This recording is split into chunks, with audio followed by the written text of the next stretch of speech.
Előkészületek.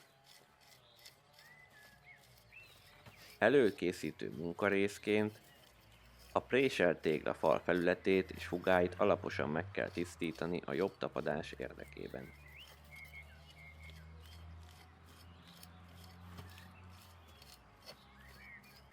A fal alját is gondosan megtakarítjuk, hogy ne akadályozza a munkát és az anyag tapadását.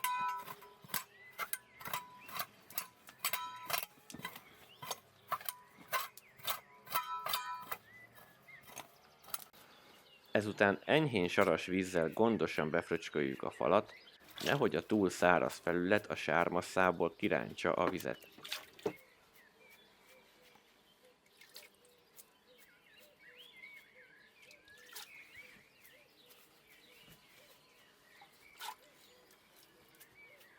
Végezetül a fal közelébe termeljük a tapasztáshoz szükséges vályogot, avagy sármasszát. Hát, van egy olyan érzés.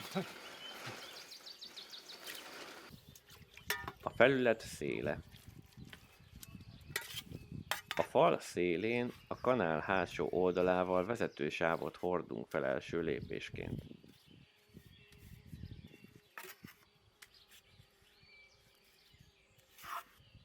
Az anyagot fángliból juttatjuk a kanál hátoldalára, minden megtöltés előtt bevizezve a serpenyőnket.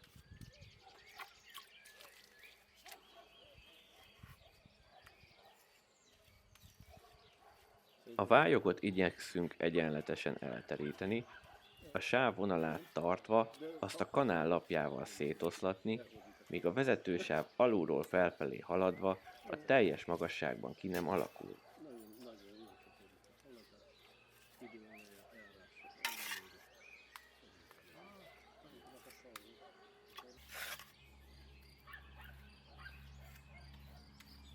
A vezetősáv szélén enyhén lekerekített élt alakítunk ki, az anyagnak a csatlakozó felületre való áthordásával.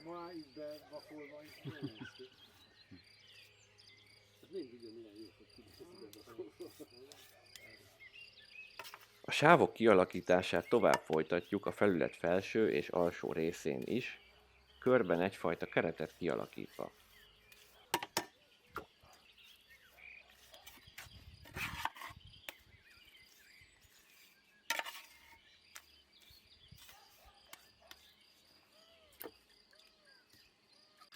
Ezzel elkészülvén elkezdhetjük a bevizetett fángliból a felület közepére felcsapni az anyagot, majd a simítókanállal gondosan eldolgozni a masszát, végig gondosan tartva a vezetősávok síkját.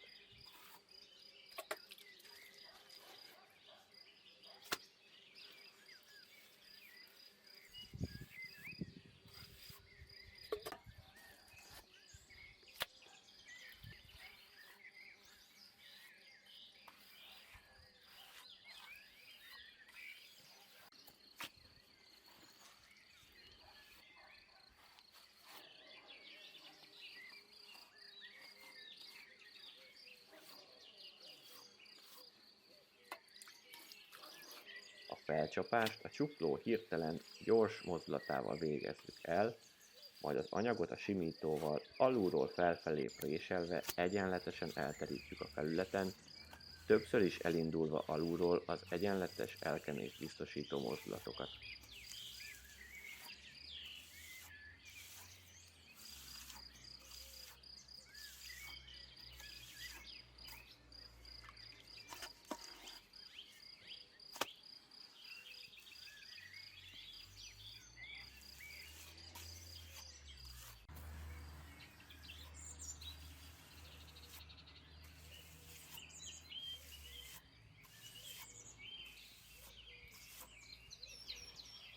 Mikor a felületen már szépen elegyengedtük a képlékeny masszát, kijavítjuk a sarkokat, átfordítva a vályoganyagot az oldalak között, és kissé kerekdett élt létrehozva.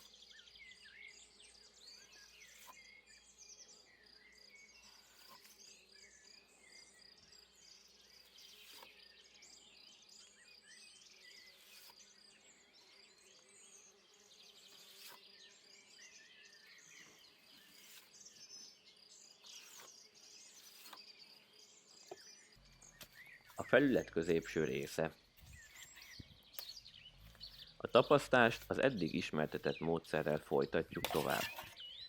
Az alul-felül kialakított vezetősávok között a simítóval egyenletesen simára kenjük az anyagot, folyamatosan gondoskodunk a fángling nedvesen tartásáról, segítve ezzel a felcsapások pontos kivitelezését és a tapasztás simítókanállal történő könnyebb eldolgozását is.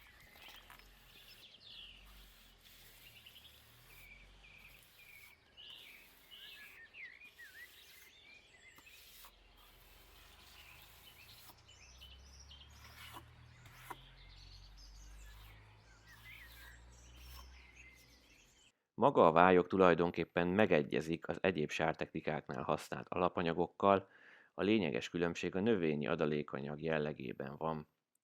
Tapasztás esetén nem a különböző hosszúságú szalma, hanem a pelyva a legmegfelelőbb adalék, mivel rövid szárai jól tapadnak egymáshoz, rugalmasságot kölcsönözve a tapasztás vályog alapanyagának, és így megakadályozva a száradási repedések túl gyakori megjelenését.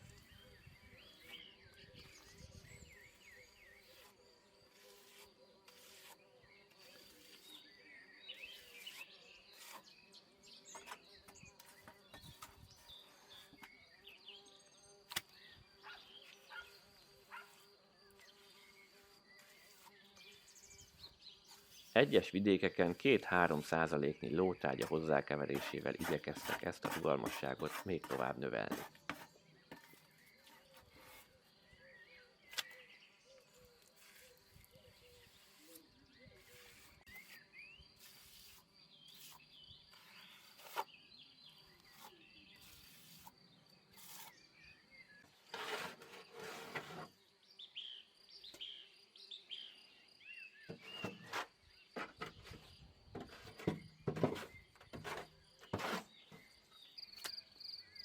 A felület lezárása.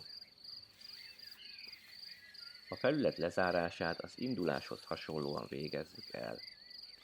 A vezetősávok közét a simító kanállal kenjük el egyenletesen simára, addig kenegetve lentről és bal oldalról húzva az anyagot, míg tökéletesen el nem simítjuk azt a maradék felületünkön is.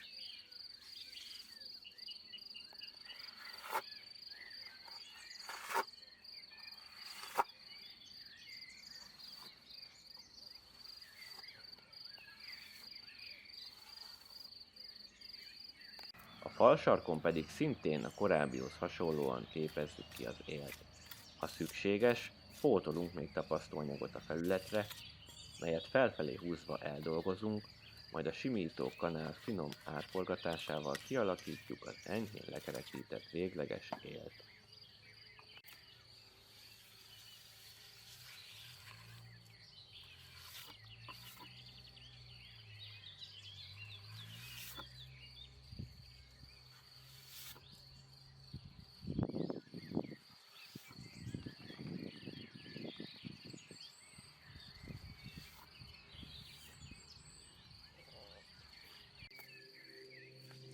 A végeredmény.